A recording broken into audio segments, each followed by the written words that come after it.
Halo semuanya, dimanapun kalian berada, semoga dalam keadaan sehat selalu. Assalamualaikum warahmatullahi wabarakatuh. Nah, dalam video kali ini saya akan menjelaskan mengenai visual variable. Ini adalah salah satu materi dari praktikum kartografi 2 yang diajarkan di Departemen Teknik Geodesi Fakultas Teknik UGM. Dalam visual variable, saya akan menjelaskan 4 sub materi mengenai pertama metode klasifikasi pada peta, kemudian tipe kegunaan peta apa saja, kemudian levels of measurements, dan yang terakhir macam-macam visual variable beserta contohnya. Nah, teman-teman pasti bisa membedakan kedua peta ini sama-sama peta choropleth, tetapi memiliki warna dan tipe simbologi yang berbeda. Kalau menurut teman-teman sendiri, mana peta yang lebih baik? Nah, iya, jadi peta yang lebih baik adalah peta yang di sebelah kanan, jadi yang menggunakan single who. Kenapa? Karena untuk data yang sifatnya population density atau sifatnya dia bertahap seperti itu, maka akan lebih baik apabila kita menggunakan data yang single who. Jadi dari kita melihat gambarnya saja kita sudah mengetahui mana kepadatan penduduk yang tinggi, mana yang rendah. Sedangkan apabila kita melihat yang sebelah kiri yang multi who, kita tidak bisa membedakan mana yang tinggi dan mana yang rendah kecuali kita melihat legendanya terlebih dahulu. Nah, pembuatan simbologi grafik seperti ini itu sebenarnya akan mempengaruhi kita mendesain sebuah peta yang efektif dan efisien. Jadi sama seperti literasi yang memiliki grammar dan sintak, maka peta yang kita buat ini juga memiliki rules atau standar dalam kita membuat sebuah peta. Nah, ini penting untuk dipelajari supaya kita bisa membuat peta yang efektif dan efisien dan memuaskan keinginan pengguna. Nah, di dalam klasifikasi sebuah peta kita ada mengenal beberapa metode. Yang paling kita sering ketahui adalah ada 7 metode, namun hanya ada 4 metode yang sering kita gunakan. Yang pertama adalah metode manual, di mana kita bisa menentukan jeda kelas dan mengatur rentang kelas yang kita inginkan untuk data kita. Jadi kita bisa bebas mengatur jeda kelas dan jumlah kelasnya atau rentang kelasnya. Kemudian yang kedua adalah equal interval, yaitu kita bisa membagi rentang nilai atribut ke dalam subrange yang ukurannya sama. Jadi antara subrange yang 1 dengan subrange yang 2 itu ukurannya sama. Kemudian yang ketiga ada definite interval, di mana kita bisa menentukan serangkaian kelas dengan kisaran nilai yang sama. Jadi apabila kita menginginkan misalnya suatu kelas memiliki jumlah nilainya itu adalah 75, maka kita bisa menentukan di sana. Nanti otomatis dibuat nilainya itu sama 75, kemudian kelasnya nanti menyesuaikan. Kemudian yang quantile itu adalah setiap kelas berisi jumlah fitur yang sama, jadi jumlah fiturnya yang memiliki persamaannya. Nah, ini bisa kita atur juga. Kemudian yang kelima, natural breaks atau Jenks, ini adalah kelas yang paling sering digunakan untuk metode klasifikasi karena pengelompokannya itu alami yang melekat pada data. Jadi kita bisa melihat pengelompokan yang sesuai dengan data kita. Jadi menyesuaikan datanya. Jadi bukan menyesuaikan rentang kelas dan juga bukan menyesuaikan jumlah subrange-nya, tapi melekat alami pada data yang kita gunakan. Kemudian ada geometric interval, ini menentukan batas akhir kelas berdasarkan interval kelas yang memiliki deret geometri. Jadi dalam menyusun klasifikasi sebuah data, dia menggunakan deret geometri. Misalnya jumlah kelas yang pertama itu nanti menjadi akar dari jumlah kelas yang kedua, seperti itu. Jadi ada deret geometri yang bisa diperhatikan dalam grafiknya. Kemudian yang terakhir ada standar deviasi, Jadi batas akhir kelas dibuat dengan rentang nilai yang sama yang merupakan proporsi dari standar deviasi. Pengelompokan jenis ini tuh adalah menghitung rata-rata dan menghitung standar deviasinya. Kemudian di saat klasifikasi data dia memperhatikan nilai dari standar deviasi tersebut. Nah, ini akan saya jelaskan beberapa tipe penggunaan peta. Yang pertama adalah general purpose maps atau kegunaan peta yang sangat umum, atau biasanya kita sebutnya adalah base map atau reference map. Nah, dia dibuat untuk menampilkan fitur-fitur yang alami yang sudah ada di alam dan juga fitur-fitur yang buatan manusia seperti jalan, kemudian selokan dan lain-lain, bandara dan lain-lain. Nah, ini penggunaannya untuk publik ya. Jadi peta ini memang digunakan untuk berbagai tujuan. Kita pasti butuh base map dalam membuat suatu peta, dan base map sendiri ada berbagai macam.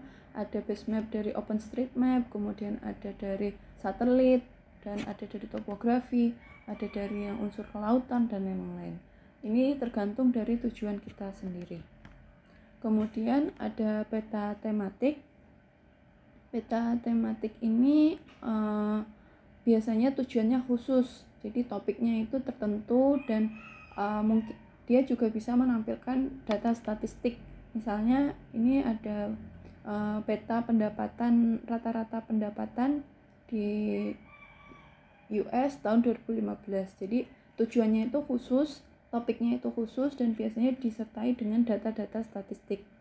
Nah, datanya ini tuh tidak harus statistik, dia datanya bisa kualitatif, bisa kuantitatif, atau bisa juga keduanya. Nah, untuk kualitatif sendiri biasanya dia menampilkan data nominal atau data kategorial seperti tipe tanah, kemudian penggunaan lahan, kemudian atau peta politik dan yang lain-lain. Sedangkan kalau untuk data kuantitatif biasanya dia menampilkan data numeris, yaitu seperti pendapatan, kemudian populasi, kemudian kelompok umur, kemudian peta pengeluaran setiap bulan, atau kelompok umur produktif, tidak produktif, seperti itu. Jadi peta kualitatif dan peta kuantitatif ini memiliki tipe data yang berbeda-beda. Kemudian yang ketiga ada peta kartometrik. Nah, peta kartometrik ini penggunaannya sangat spesifik, sangat khusus lagi, tidak untuk publik, biasanya untuk lebih ke privat, karena dia menampilkan peta dengan hitungan yang sangat akurat. Jadi sebelum menampilkannya, peta ini sudah melalui tahapan pengukuran, penghitungan, kemudian estimasi, sehingga menghasilkan peta yang memang untuk tujuan khusus untuk membuat kita itu harus menampilkan informasi matematika di dalamnya. Nah, sebagai contoh ada peta aeronautical atau peta udara, kemudian ada nautical navigation chart atau juga peta laut. Jadi dia khusus untuk perhitungan hal-hal seperti tersebut. Nah, peta ini atau USGS yaitu peta topografik darat. Nah, peta ini tuh membutuhkan pengukuran kalkulasi yang sangat akurat, dan ini digunakan untuk tujuan yang membutuhkan informasi yang akurat seperti surveying, hiking, resort management. Karena kalau peta ini tidak menampilkan informasi yang akurat, hal yang akan kita lakukan pun juga menjadi salah. Kemudian dengan perkembangan teknologi, dengan masifnya data, pembuatan peta beralih ke pembuatan peta yang bersifat, yang metodenya itu adalah geovisual analytic, yaitu analisis secara visual.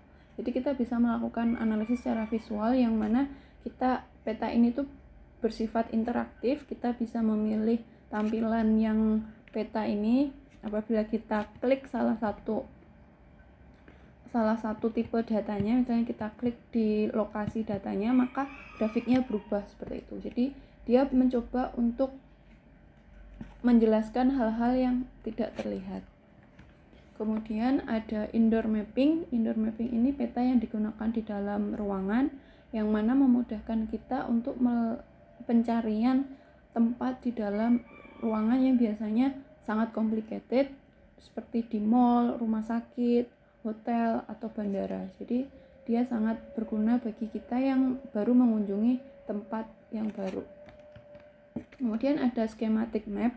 Schematic map ini adalah peta yang sudutnya itu biasanya merupakan sudut istimewa, kelipatan 30, kemudian 45 derajat, 90, 60, seperti itu. Jadi tidak ada sudut yang tidak istimewa. Ini memang dibuat untuk tujuan memudahkan kita mengerti apa yang ditampilkan dengan cepat tanpa memperhatikan geografinya. Jadi misalnya jalan yang harusnya kelengkungannya misalnya 25 atau hanya 80, nah itu dibuat menjadi kelengkungan yang sudut istimewa supaya kita mudah membacanya. Biasanya peta skematik ini untuk tujuan transportasi, yang mana kita hanya butuh jalurnya saja, lokasinya saja, tanpa kita perlu memperhatikan, tanpa kita memerlukan informasi geografinya. Kemudian ada peta diagrammatic maps atau spatialization. Ini merupakan peta walaupun tampilannya itu tidak ada informasi geografisnya ya, tapi peta ini tuh untuk menunjukkan hubungan spasial dari data yang memiliki informasi koordinat di dalamnya. Jadi menampilkan informasi yang abstrak.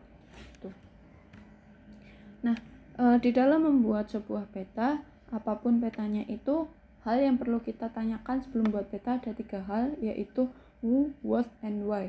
Who-nya itu mengarah pada siapa yang akan menggunakan peta kita ini.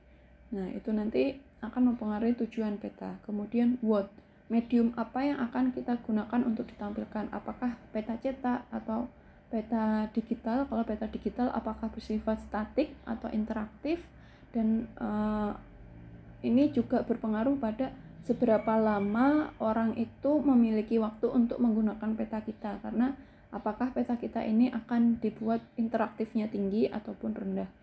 Ini juga berpengaruh pada kubus penggunaan peta. Kemudian why, mengapa. Ini mengarah pada tujuan pembuatan peta ini. Tujuannya itu akan digunakan sebagai communication atau digunakan untuk berpikir. Nah, atau visualization atau berpikir itu. Nah, kemudian nanti akan menghasilkan peta yang bagus apabila kita sebelum membuat peta memperhatikan 3 hal ini. Nah, di dalam sebuah peta pasti ada data, di mana datanya itu adalah bermacam-macam. Data sendiri diklasifikasi berdasarkan level of measurement-nya itu menjadi 4 golongan, yaitu ada nominal data, itu yang level pertama, kemudian ada ordinal data level kedua, interval data level ketiga, dan rasio data itu level keempat. Untuk nominal data dan ordinal data umumnya dia bersifat data kualitatif. Sebagai contoh untuk nominal data itu adalah misalnya kategori yang tadi misalnya kategori desa, kategori kecamatan, kategori kabupaten. Nah, itu dibuat petanya. Kemudian kalau untuk data ordinal, dia data kategori tetapi ada urutannya. Jadi ada rankingnya seperti data populasi, kemudian ada data risiko bencana dan yang lain. Kemudian kalau untuk data kuantitatif, dia ada 2, yaitu ada interval data dan rasio data. Kalau interval data ini sebagai contoh adalah interval data untuk data waktu atau data temporal, sedangkan kalau rasio data ini data untuk misalnya panjang, kemudian tinggi, kemudian berat. Nah, itu masuk rasio data. Nah, kita masuk ke visual variable. Jadi visual variable itu adalah suatu variabel yang digunakan untuk membedakan suatu unsur yang diwakilinya pada setiap simbol, atau variasi untuk menampilkan informasi secara grafis. visual variable ini ada yang menyebut hanya 6, ada juga yang menyebutkan 7, dan ini ada beberapa, ada bentuk, kemudian ada ukuran, ada color hue, kemudian ada color value, ada color intensity, dan ada tekstur. Kemudian di sini juga ditunjukkan penggunaannya dalam bentuk poin, ada bentuk garis, dan juga bentuk poligon atau area. Dan ditunjukkan juga visual variable ini untuk data yang bagaimana, apakah data kualitatif ataupun kuantitatif ataupun keduanya. Nah, kita akan bahas satu persatu, mulai dari visual variable berbentuk ukuran. Visual variable data ukuran ini biasanya untuk data yang bersifat kuantitatif, dengan ukuran simbolnya itu mempresentasikan nilai dari data tersebut. Misalnya di sini peta yang dibuat dengan dot map, kita akan menampilkan hubungan linearitas yang mana misalnya setiap dot map ini mewakili jumlah penduduknya misalnya. Nah, jadi semakin besar dot mapnya maka semakin banyak jumlah penduduknya, seperti itu contohnya. Kemudian ada visual variable berupa bentuk. Nah, bentuk di sini itu menggambarkan data nominal. Umumnya yang digunakan ada data berupa titik.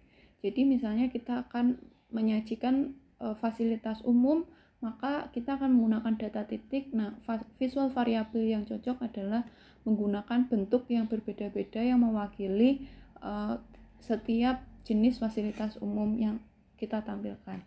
Nah, di dalam pembuatan visual variable bentuk sendiri ada dua hal, yaitu ada geometric symbol dan juga pictorial symbol. Geometric symbol ini adalah kita perlu membaca legenda, keterangan untuk mengetahui apa maksud dari simbol yang ditampilkan. Tetapi kalau pictorial symbol, dia itu lebih mempresentasikan, lebih menyajikan hal yang memang terlihat di dunia nyata. Jadi kita dari melihat simbol yang ada di muka peta saja kita sudah mengetahui simbol itu apa tanpa harus melihat legendanya, karena dia lebih menggambarkan simbol yang menyerupai bentuk aslinya. Kemudian ada visual variable yaitu warna, di mana setiap warna ini memiliki objek yang berbeda-beda, kemudian tidak selalu bertingkat atau tidak bergradasi. Jadi ini level of measurement yang paling pertama yaitu data kategori. Ini biasanya apabila kita ingin menampilkan data yang tidak memiliki hubungan order atau tidak memiliki hubungan linearitas dengan data lain seperti kategori desa, kategori kecamatan. Nah, itu dia tidak memiliki hubungan, jadi ditampilkan dengan menggunakan visual variable warna. Kemudian kalau visual variable nilai, ini merupakan data yang berbentuk ordinal, jadi dia memiliki hubungan ya, biasanya untuk data kuantitatif. Kemudian dia biasanya bersifat ordered juga, jadi dia ada tingkatannya, dan ini biasanya berkaitan dengan brightness atau value, kemudian hue dan saturation. Kita harus tahu hue yang kita gunakan adalah single hue atau multi hue. Kemudian value-nya ini adalah kita untuk menampilkan value-nya ini kita juga harus memperhatikan jumlah kelasnya. Apakah metode pengkelasannya itu kita menggunakan equal interval atau menggunakan natural break atau change atau yang lain. Kemudian kalau saturation-nya adalah derajat intensitas warna dalam sebuah gambarnya ini. Jadi dalam menggunakan visual variable nilai kita harus memperhatikan tiga hal ini, yang mana ini bisa dibantu dengan menggunakan color brewer dan hitungan klasifikasi yang sudah disampaikan di awal supaya membantu kita dalam menentukan warna dan kelasnya. Kemudian visual variable orientasi ini biasanya untuk data yang bersifat vektor yang memiliki arah seperti angin, gaya gravitasi, medan magnet. Dia umumnya digunakan untuk data kuantitatif yang bersifat siklis. Jadi arah angin, misalnya arah pelayaran, kemudian contoh lagi arah pergerakan lempeng dan yang lain. Nah, itu cocok digunakan visual variable berupa orientasi. Kemudian ada visual variable yang menggunakan tekstur. Biasanya kalau menggunakan tekstur ini mengkombinasikan visual variable lainnya, itu bisa ukuran, bisa nilai, bisa bentuk, dan bisa juga orientasi. Nah, untuk visual variable tekstur ini, dia mempresentasikan data nominal ataupun ordinal. Sebagai contoh, tekstur untuk berbagai penutup lahan ini berbeda menyesuaikan fungsi dari penggunaan lahan tersebut. Kemudian yang terakhir ada visual variable berupa posisi. Dia ini bereferensi pada dimensi XY yang mana memiliki koordinat. Jadi visual variable untuk menunjukkan posisi atau lokasinya di dalam sebuah peta. Nah, ini juga dikombinasikan dengan satu atau lebih visual variabel lainnya, jadi tidak bisa berdiri sendiri. Nah, di dalam kita memahami sebuah visual variabel ada tingkatannya, yaitu ada 4 tingkatan, mulai dari asosiatif, kemudian selektif, order, dan kuantitatif. Untuk pemahaman bersifat asosiatif, apabila pertama kita melihat visual variabel tersebut, secara spontan kita mengetahui bahwa simbol yang dibuat itu sama pentingnya. Jadi seperti yang tadi visual variabel warna atau berdasar hanya kategori. Jadi tidak ada yang lebih penting dalam pemahaman asosiatif. Ini cocok untuk visual variabel posisi, bentuk, orientasi, dan warna. Sedangkan kalau untuk pemahaman selektif, apabila kita melihat simbol visual variabel tersebut, kita bisa dapat membedakan satu dengan yang lainnya secara cepat. Ini sangat bagus untuk visual variabel berupa warna, kemudian tekstur, value, ukuran, dan juga orientasi cukup. Kemudian untuk pemahaman yang bersifat order, kita bisa membedakan secara spontan variabel yang ditempatkan ke dalam tingkatan yang jelas. Jadi seperti untuk value, jadi setiap data yang ada nilai tingkatannya itu pemahamannya bersifat order. Kemudian bisa juga ukuran. Kemudian ada kuantitatif, apabila perbedaan semua simbol-simbol secara variabel itu dapat dipisahkan dengan satu dengan yang lainnya oleh jumlah yang jelas. Ini sangat cocok digunakan untuk pemahaman bersifat kuantitatif ini untuk visual variabel yang berupa ukuran. Jadi yang tadi ada ukuran grafik berupa pie diagram. Nah, itu kan ada jumlah yang jelas. Nah, di situ sangat cocok dan pemahamannya bersifat kuantitatif.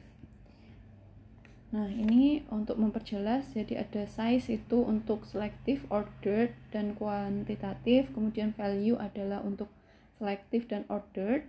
Kemudian ada tekstur, itu juga selective dan ordered. Kemudian ada color atau warna, itu cocok untuk pemahaman yang bersifat asosiatif dan selektif. Orientation hanya cocok untuk yang bersifat asosiatif, dan bentuk cocok untuk yang bersifat asosiatif saja. Nah, sampai di sini hal yang dapat saya jelaskan mengenai visual variable. Semoga teman-teman dapat memahami apa yang saya sampaikan. Apabila ada komentar atau saran, silahkan disampaikan. Dan semoga ilmu ini membawa berkah dan manfaat untuk semuanya. Saya mohon maaf apabila ada kekurangan ataupun kesalahan dalam saya menyampaikan. Terima kasih. Wassalamualaikum warahmatullahi wabarakatuh.